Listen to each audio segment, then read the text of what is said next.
Let's be real, there are only two real types of students. The first one is the student who studies for 5 hours, highlighting notes, reading the textbook, grinding out those sort of little things. They don't really have any sort of structure, just kind of sit down and hope to grind out some work. The second kind of student only studies for about an hour and a half. Unlike the first student, they do active recall, they do past papers, they do exam questions, and they really challenge themselves with their revision. They know what subject they're studying at the moment, they know what tasks they're doing, they have a timer in the background to put that pressure on and really help them to get focused. Now, to save your time, I'm not going to be around the bush, and I'm going to tell you the second student is the one you want to be. The second student is the better one. And this might be hard to believe considering the second student is only studying for an hour and a half. However, because of the way that they're studying and the things I'm going to talk about in this video, the second student will get 10 times more work done than the first. So let me get straight into it and go through a few methods that the second student is going to be using to get more done than the first and still study a lot less. The first thing that you're going to want to do is called single tasking. And as you can guess, all this means is do one task at a time. Let me explain why this one is so important. This big bubble here is going to represent your focus. If you've got tons of little tasks here that you're focusing on, and each of these little tasks that you're trying to focus on at a time, each take about 20% of that focus, then your focus is going to end up, obviously, being split up. And all the work you do on these tasks is going to be bad quality work because you're not actually fully focused on each of those tasks. You're not completing that to the best of your ability. So splitting up your focus, putting your mind to different tasks at the same time is not the way to go. Instead, just do one thing at a time. You're going to want to actually just put 100% of your effort into one task. Also, it's going to be much quicker to do that one task, and once you do it, you're going to build that momentum. You're going to feel good from finishing that task. Oh, I just did my maths homework. That feels good. That small win is going to make you want to study for better periods of times. The next thing is going to be about being distraction free. For most of us, when we're trying to lock in and just get studying, this is the thing that actually stops us. We hear that buzzing, we hear that notification come through. Oh, my friend's messaging me, he's doing this, whatever. And I check it, and I'm going to get off studying. I'm going to get rid of my focus. And if you're serious about wanting to become a better student and get those top grades, then this is the problem. This is the thing that you have to focus on. The easiest solution is just put it away. This away doesn't mean you can just keep it in your room or keep it somewhat close to you, but not really that close. No, put it in a whole nother room.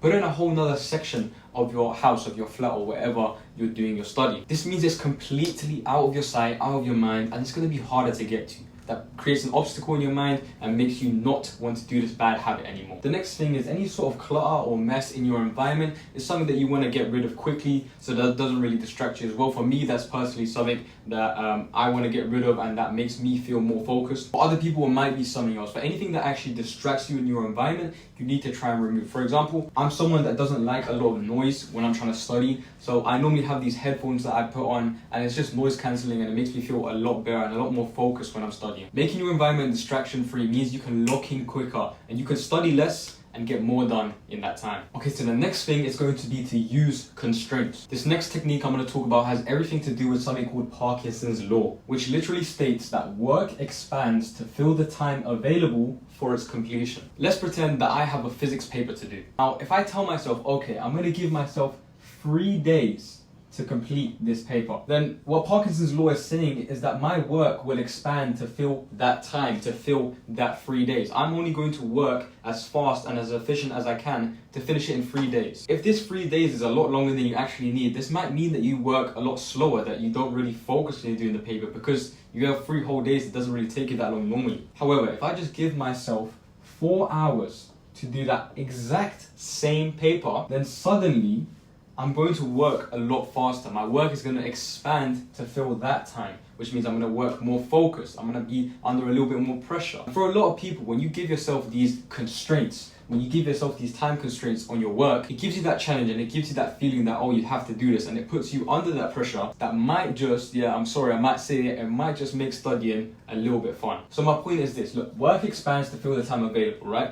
You need to use constraints and apply it to any tasks or work that you have. There's a lot of research that has supported this, so don't ignore this one. You want to study for less time and get more done, then you have to do active recall only. This one is a must. This one is a priority. If you could take anything from this video, it would be to take this. In my intro, I literally named what each student was doing. And the first student was doing things like reading the textbook, reading over their book, highlighting things, and these are all passive revision techniques. The second student, however, was doing flashcards, past papers, exam questions, which are called active revision techniques. And now here's the difference. When you do passive, your brain is not actually looking back and recalling that information. It's something that you can do almost subconsciously, just highlighting words. Your hand knows how to highlight. You're not actually thinking. You're not thinking about the information that you're reading, that you're highlighting, that you're doing. However, when you've got an exam question in front of you, when you've got that paper in front of you and it's asking about these concepts that you have in your mind,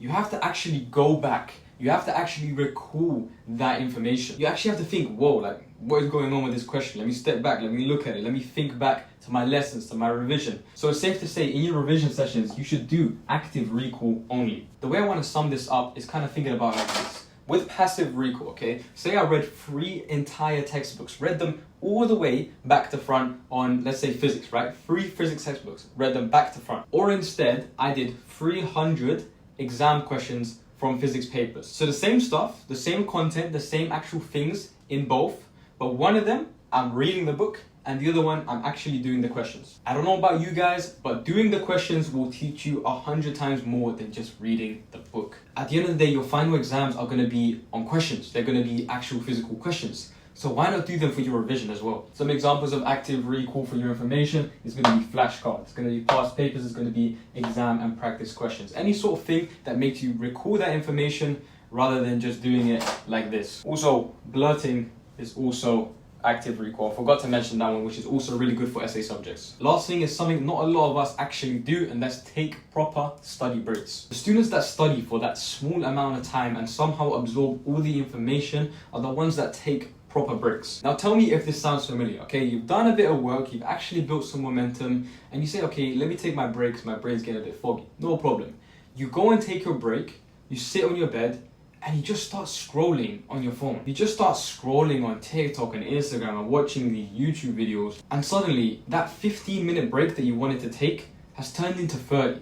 It's turned into 40 minutes, 50 minutes, and your brain starts feeling foggy again, but you're not even working. You just think, oh, I'm getting tired now, I'm just gonna stay on my phone, I'm just gonna stay on my bed, I'm not gonna get back to studying. And if some way you do actually get off your phone and you do get back to studying, your brain is still gonna feel tired and you're still gonna feel really, really crap. That is because a proper break involves you actually not having to think that much. You actually having to say to your brain, okay, you can turn off for a bit. When you go on your phone and you scroll on socials and you do what you're doing, your brain doesn't take a break. It doesn't randomly turn off. It's even more engaged because your dopamine sensors are going crazy. So what actually is a proper break? The first thing you can do is literally just move around. Yeah, it sounds boring, I have to get up. Go on a walk, literally just walk around for literally 10 minutes. It will do a lot for your mind. Another thing you could do is literally just talk to someone. Go downstairs, talk to your parents, talk to your siblings. Just talk to someone for like 10 minutes. It doesn't take a lot of brain power and it's actually really good to take a break that way as well. What I'm trying to get to is that you need to do a non-demanding activity. Nothing that really engages your brain too much. Sometimes when I need to take a good break, obviously I'm not gonna go on my phone. I'll just go downstairs and just make a coffee or maybe, you know, put some cat food on for my cats.